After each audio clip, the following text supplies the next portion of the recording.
Why smart people self-sabotage, the neuroscience behind holding yourself back. You are smart enough to know exactly what you should be doing. And yet, you don't do it. You know the business idea is good. You don't launch it. You know the conversation needs to happen. You avoid it. You know the habit would change your life. You start it, stop it, start it again, and quietly give up somewhere around day 9. This isn't a discipline problem. This isn't a motivation problem. And it is absolutely not an intelligence problem. Because some of the most intellectually gifted people on the planet are the most committed self-saboteurs alive. This is a neuroscience problem. And today, we're going to solve it. Welcome to the Neurohuman Systems self-sabotage series. First, let's define what self-sabotage actually is, because most people misunderstand it. Self-sabotage is not stupidity. It's not weakness. It is not a character flaw. Self-sabotage is your brain's protection system working against your growth. Here's the key insight: your brain is not designed to help you succeed. It is designed to keep you alive. And from a neurological standpoint, alive means familiar, predictable, known. Your brain has a built-in mechanism called the homeostatic impulse, the drive to return to what is known and stable. When your body temperature rises, systems kick in to cool it down. When your blood sugar spikes, insulin brings it back. The brain does the same thing with your identity and behavior. When you start to grow, when you start to move towards something bigger, your brain registers that as a deviation from the norm.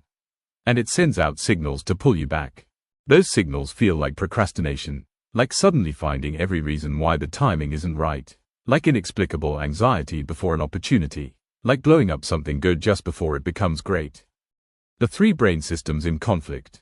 To understand self-sabotage, you need to understand the 3 brain systems that are constantly negotiating your behavior. System 1, the survival brain, brainstem and amygdala. This is the oldest part of your brain. It operates in milliseconds. It doesn't think, it reacts. Its only question is, am I safe right now? It doesn't know the difference between a physical threat and an emotional one.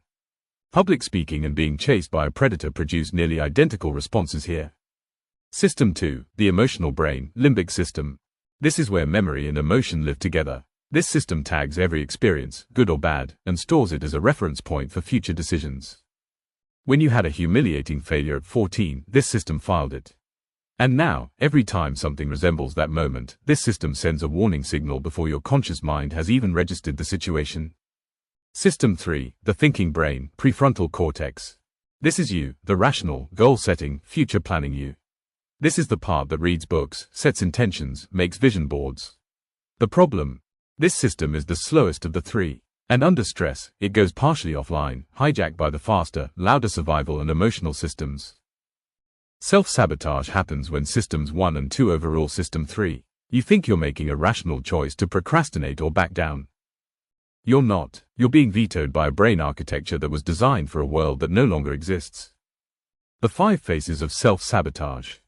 Self-sabotage doesn't always look like failure. Sometimes it looks like success, from the outside. Here are the 5 faces. Face 1, procrastination. The most recognized form, but it's not laziness, it's anxiety management. When the task feels tied to your worth, your brain delays it to delay the possibility of failure. The relief of not starting feels safer than the risk of trying and falling short. Phase 2, perfectionism. This one wears ambition as a costume. The perfectionist isn't chasing excellence, they're avoiding judgment. If it's never finished, it can never be criticized. If the standard is impossibly high, the failure to meet it feels almost noble. Phase 3, self-disruption. This is the subtlest one. Things are going well, and suddenly you pick a fight, miss a deadline. Say the wrong thing, or make a decision that unravels the progress. Your nervous system didn't recognize the stability as safe. So it created chaos, because chaos, at least, is familiar. Phase 4, chronic underachievement. Playing smaller than your actual capability. Staying in roles, relationships, and situations that don't challenge you, because challenge means visibility, and visibility means risk of exposure. What if they find out I'm not as good as they think? Phase 5, comfort addiction. Choosing the immediately comfortable option over the long-term meaningful one, repeatedly and consciously. This is the brain's dopamine system at war with your prefrontal goals. Short-term reward wins almost every time without intervention. The identity root. Here's the deepest layer. Most self-sabotage isn't about fear of failure. It's about fear of becoming someone unfamiliar. When you succeed, when you grow beyond the version of yourself your brain has catalogued, your identity feels threatened. Because success would require you to update the story you tell about who you are. If your story is, I'm someone who struggles, then succeeding disrupts that story. If your story is, people like me don't make it, then making it creates a kind of identity vertigo. Psychologists call this self-concept consistency theory. The brain works hard to confirm what it already believes about itself, even when those beliefs are limiting, even when they hurt. So the self-sabotage isn't irrational. It is the brain being fiercely loyal to a version of you that no longer serves you. The work is not to fight the brain. The work is to update the file. Self-sabotage is not a character flaw. It is a neurological protection response, running from outdated programming, loyal to a version of you that was built for a smaller life.